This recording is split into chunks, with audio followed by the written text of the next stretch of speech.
Good morning, everybody. I love kids. I always have. And I love kids for a variety of reasons. And I'm glad that I'm allowed to serve here in a church that has a heart for children as well. If you go ahead and let's give a hand to all the volunteers who help with Kid Street, who help with whatever we've got. I mean, the kids are our future. And so it really means a lot that we have the people here who care about them. One of the things I really love about children is they say really funny things sometimes. I remember I was babysitting this kid one time, this boy, and he wanted to watch The Little Mermaid. Nothing else would do. I tried to convince him to watch 101 Dalmatians because Little Mermaid's not my thing, but Little Mermaid was the one. So we start watching it, and we get to this scene, and he gets real mad. It's you know the scene, and you didn't know that this was going to be on the salvation test, Little Mermaid knowledge. This is for you. But where Ariel's with the bird, right? And she's found some trinkets, and he's telling her what they do, and she's get this fork, and she said, "Oh, that's you comb your hair with that." And that little boy was not having it. He says, "That is not what you use that for." I was like, well, okay, maybe she'll learn, right? But and throughout almost the whole movie, he would not let that go. You use it to eat. I think sometimes we let our preconceived notions of what things are for and how things are supposed to be get in the way of enjoying what God is doing in our lives. This morning, we're going to continue our series, Rescue. We're going to continue looking on how God has intervened in the lives of human beings through his one and only Son, Jesus Christ, through his death, through his resurrection, and through his current ministry. If you want to turn with me, we're going to be in Matthew chapter 25. Matthew chapter 25. And here, Jesus tells a parable, a story of what the kingdom will be like. Look at verse 31. It says this: "When the Son of Man comes in his glory, and all the angels with him, then he will sit on his glorious throne. Before him will be gathered all the nations, and he will separate people one from another, as a shepherd separates sheep from the goats. He will place the sheep on his right, but the goats on his left." One of the things I think this text is saying for us, one of the things that this text is bringing up for us, is something that's really not a popular thing to say nowadays, but it's true, so I'm going to say it anyway. That the king is coming, and there will be a judgment. Those on his right, the sheep, and those on his left, the goats, the ones that he favors and the ones that he doesn't. And sometimes I feel like that we forget that. Or maybe we haven't forgotten it, but we don't really live like we believe that. And so one of the first things I want to tell you this morning in this picture of God's kingdom, this wonderful grace that Jesus is coming, is that there is a judgment coming. But it might not be what you're expecting. You see, because sometimes we think this is the way things work. If I'm good enough, if I tick enough boxes on my Jesus card, have enough Sunday attendance, have enough things piled up, then maybe I'll be on the right and not the left. But look at what Jesus says instead.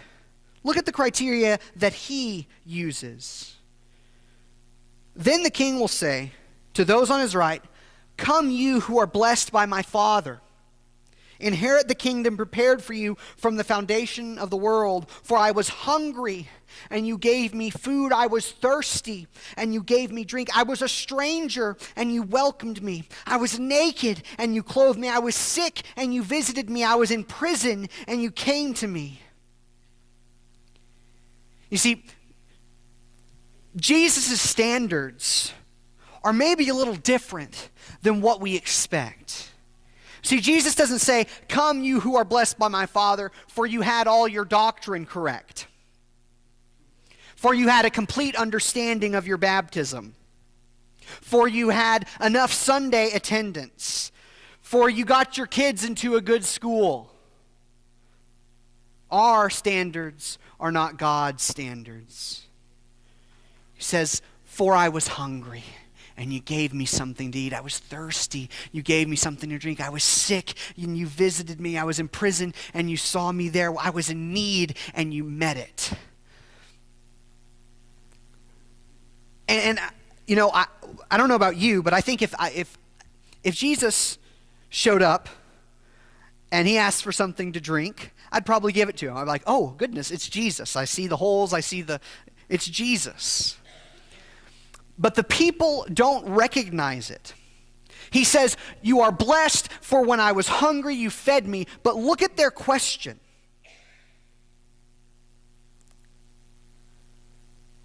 The righteous will answer him, saying, "Lord, when? When did we see you hungry and feed you, or thirsty and give you a drink? Or when did we see you a stranger and welcome you, or naked and clothe you? When did we see you sick in prison and visit you?" The king will answer, "Truly I say to you, as you did it to one of the least of these my brothers, you did it to me." You see, the ones on his right, the sheep, the ones that God considers righteous, he says, you saw me in my need and you met it. And they say, "We didn't see you. When did this happen? I was looking for the holes. There was nothing." They don't get it.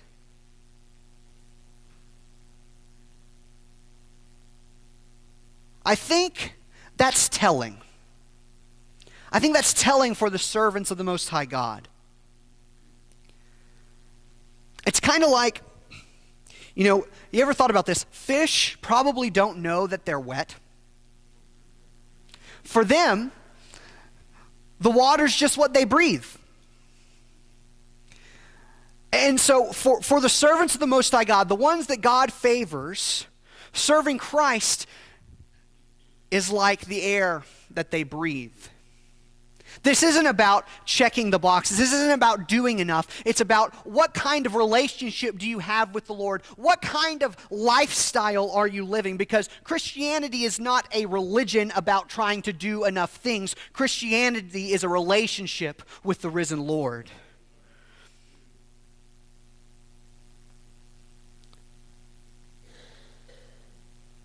Then he will say to those on his left, "Depart from me, you cursed, into the eternal fire I prepared for the devil and his angels, for I was hungry, and you gave me no food. I was thirsty, and you gave me no drink. I was a stranger, and you did not welcome me, naked, and you did not clothe me, sick and in prison, and you did not visit me." And so Jesus says the same thing to the ones on the left. He says, the ones who are blessed, you saw my need and you met it. You saw need around you. You saw pain. You saw brokenness, and you went in to bring wholeness and love where there was only fear. And he looks at the people on his left and says, where there was a need, you were not. When I had a need, you were nowhere. And look, what's crazy is they have the same reaction. Did you catch that? The sheep have to say, "When? When, God? When did we meet that need?" Look at what the goats say. They will answer the Lord saying, "Lord, when? When did we see you hungry and not give you any food? When did we see you thirsty, a stranger, naked, or sick, or in prison, and did not minister to you?" Then they will answer him, saying, "Truly I say to you, as you did not do it to one of the least of these, you did not do it to me." And these will go away into eternal punishment, but the righteous into eternal life. You see, they don't get it either. They say, "When? When? we didn't see you. We didn't see you in need. But the truth is, and Jesus tells us this, that whatever we do for the least, we do for him. And what I see here is a real danger. Because one of the things that we have in Christianity, especially in the United States, in the American, in the Western world in general, is Christianity sometimes becomes this consumer good. That I want to participate in it. I want to get the benefits of it. I want to confess Jesus as my Lord because he is my Savior. But when it comes to the least of these and the need that's around me, well, that's for somebody else to take care of. That's the minister's job. That's the elder's job. That's the deacon's job. But Jesus says, that's the job of the sheep. That's the job of the church. We sometimes get in this consuming mentality. We want to focus on being fed, not doing any of the feeding. And for this second group, for these goats, for the ones on his left, for the ones that are destined for the fire, for them, the air that they breathe, the air that they breathe is not service, it's not love, it's not speaking peace into brokenness and wholeness into emptiness. It is instead watching the emptiness and doing nothing. And so that's the standard. That's the dividing line here.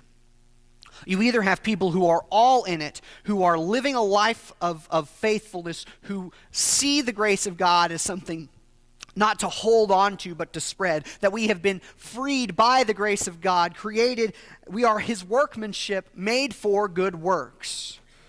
Or we are consumers.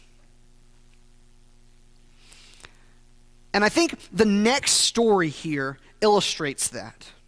Illustrates those two groups in a way that we can hold on to and maybe think about where we can make some changes in our lives.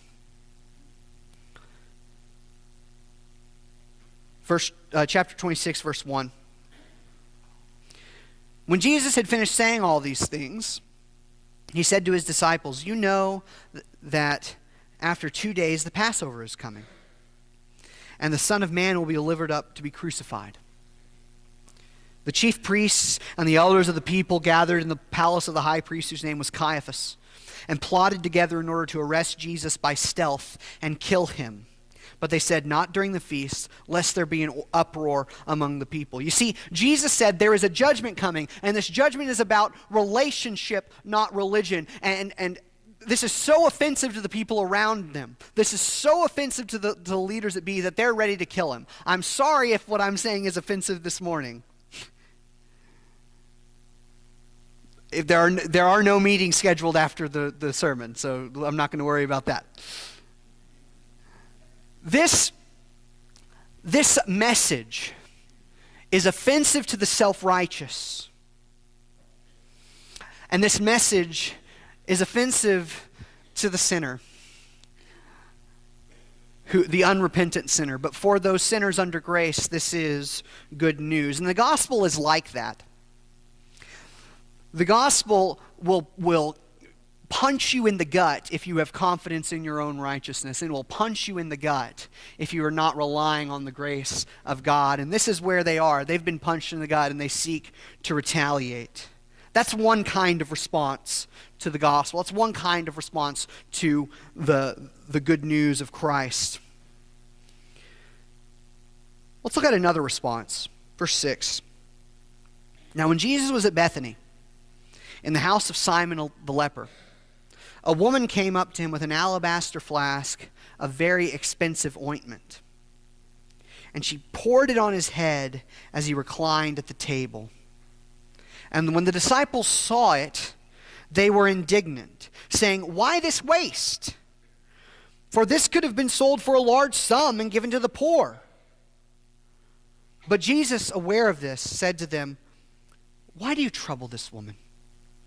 For she has done a beautiful thing to me. For you will always have the poor with you, but you will not always have me. In pouring this ointment on my body, she has done it to prepare me for burial.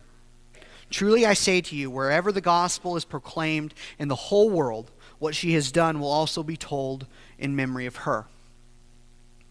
And so this woman shows up. Jesus is eating at the house of Simon the leper. And there's a whole sermon just in that sentence right there, that Jesus goes to those who no one else will.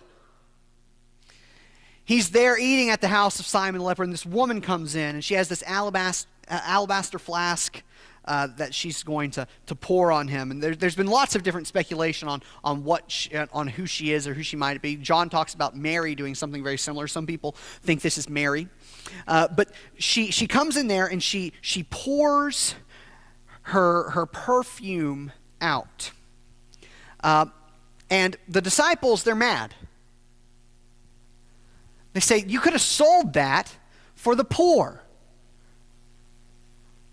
And Jesus says, "Leave her alone." The disciples are like that kid. "Woman, that's not what that's for." But the beauty of Jesus, the beauty of what Jesus expects from us, is he doesn't expect you to conform to some other definition of what a servant of God looks like. He looks at you with your particular giftedness, your particular bent. He looks at your idiosyncrasies. He looks at all of you and all that you are, and he says, "You know what? People might not look at you and say, what you pour out for me is what is needed, but guess what? That's what I want."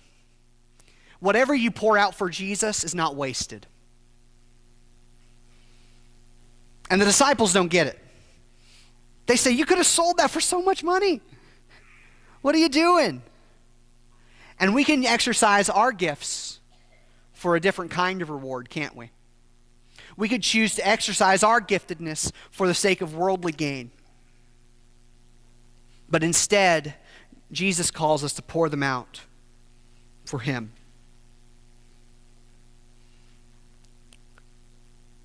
Verse 14. Then one of the 12, whose name was Judas Iscariot, went to the chief priests and said, "What will you give me if I deliver him over to you?" And they paid him 30 pieces of silver. And from that moment, he sought an opportunity to betray him. You see, this is the response. These are the two responses we have to the grace of God. You have this poor woman who comes and pours out everything she has. It might not be what's needed. You don't wash somebody with perfume, but she does it anyway because it's what she's got. She pours out what she's got for Christ. And Jesus says, wherever the gospel is told, this story will be told because this is what I want. This is the kind of devotion that I want. And so you've got the response to pour out. I can take myself and pour it out. Or you've got another response. You can either pour out or you can sell out. Judas looks at Jesus, and we don't really know what motivated Judas in his heart. We don't know exactly what he was thinking at this moment. What we do know is that he looks at the way Jesus is doing things, the way that his ministry is going, the way that he wants the world to see him, and he's not satisfied. And so he sells out the greatest gift of all for 30 pieces of silver. We think, what a waste. Isn't it funny that the same people who are saying, what a waste to this woman, waste the most precious gift for a measly 30 coins? But I'll be honest with you, sometimes I sell out for even less. Sometimes I, instead of embracing the call that the gospel has been given to me, instead of living a life worthy of the calling that I've received, sometimes I shrink back into my shell and I trade the gift of God for a little comfort.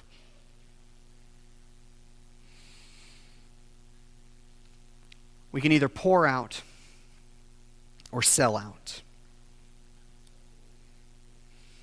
You know, one of the things I want to, I'll just confess something to you this morning.